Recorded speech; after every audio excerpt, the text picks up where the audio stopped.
Today, we will explore the essential role of governance, policies, and sustainable practices in shaping our future.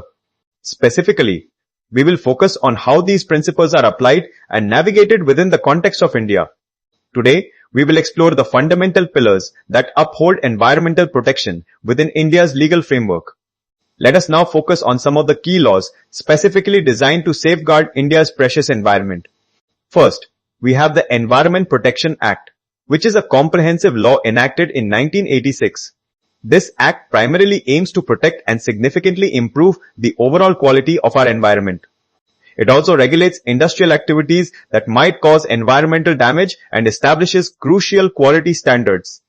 Importantly, this act empowers the government to effectively control industries that violate environmental norms. Next, let us consider the Air Prevention and Control of Pollution Act, established in 1981. Its main objective is to prevent and effectively control air pollution by regulating various emissions. This act mandates that state pollution control boards or SPCBS continuously monitor air quality. Furthermore, it restricts industrial emissions and requires the use of appropriate pollution control equipment. Moving on, we have the Water Prevention and Control of Pollution Act enacted in 1974. This essential law focuses on preventing and controlling water pollution, ensuring a clean water supply. It carefully regulates the discharge of various pollutants into our natural water bodies and sources. The Act also establishes the Central Pollution Control Board, CPCB and SPCBS for effective oversight.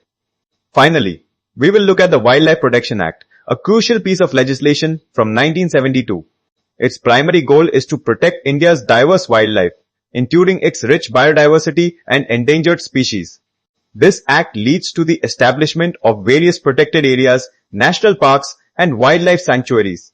It strictly prohibits hunting, poaching, and any illegal trade involving wildlife, ensuring their safety.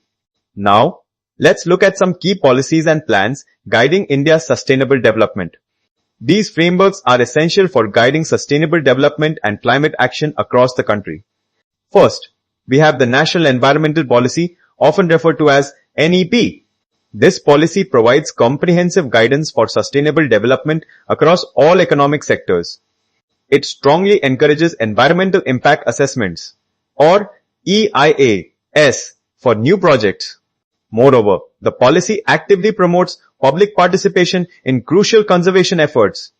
Next, we have the National Action Plan on Climate Change, known as NAPCC.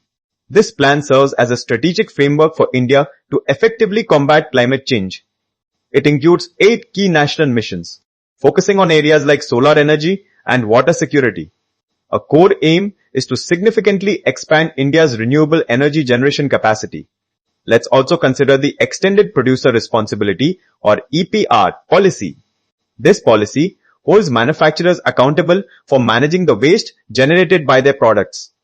It actively encourages recycling initiatives and the use of sustainable packaging solutions. This responsibility specifically applies to industries dealing with plastics and electronic waste.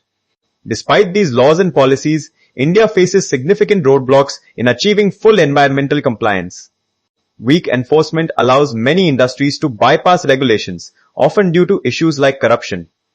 Judicial delays mean that environmental cases can often take many years to resolve in court. A general lack of awareness means both the public and businesses sometimes ignore environmental laws. Conflicts with development goals often see infrastructure projects gaining clearance despite environmental concerns.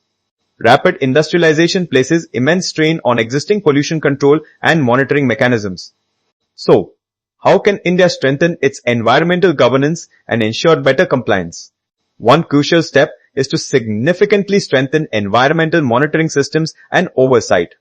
We must also improve corporate compliance, encouraging businesses to adopt greener practices. Speeding up environmental litigation through specialized courts is another vital improvement.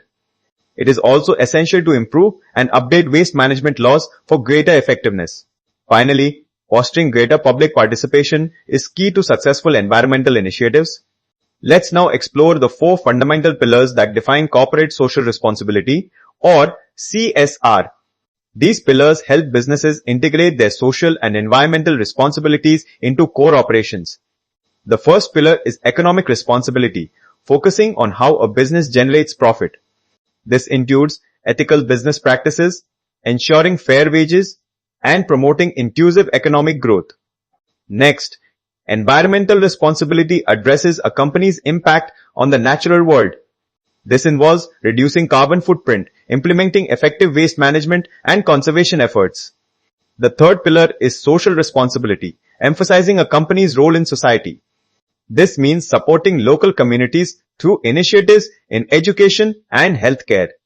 Finally, ethical responsibility governs a company's adherence to moral principles. This encompasses fair labor practices, promoting diversity, and maintaining complete transparency. In India, CSR is legally mandated with specific focus areas outlined in the Companies Act. The Companies Act 2013 provides a clear framework for corporate social giving. One key area is eradicating hunger, focusing on food security and better health. This involves various initiatives aimed at improving food security and public health outcomes. Promoting education is another vital focus, supporting learning and skill development. Companies invest in skill development programs and provide essential learning support. Environmental sustainability is crucial, emphasizing conservation and ecological balance. This includes projects dedicated to environmental conservation and maintaining ecological balance. Gender equality initiatives aim at empowering women and promoting inclusivity. These efforts are focused on empowering women and fostering a more inclusive society. Lastly, rural development focuses on uplifting and improving conditions in rural areas. This involves implementing various projects designed to uplift and benefit rural communities. Let us explore why corporate social responsibility is so important for long-term business success. CSR helps companies drive value that extends far beyond just financial profit. Firstly, CSR significantly enhances a company's brand reputation in the market. It effectively builds strong consumer trust and enhances public perception of the brand. Furthermore, it strengthens valuable relationships with all key stakeholders involved. CSR also plays a crucial role in improving employee engagement within the organization.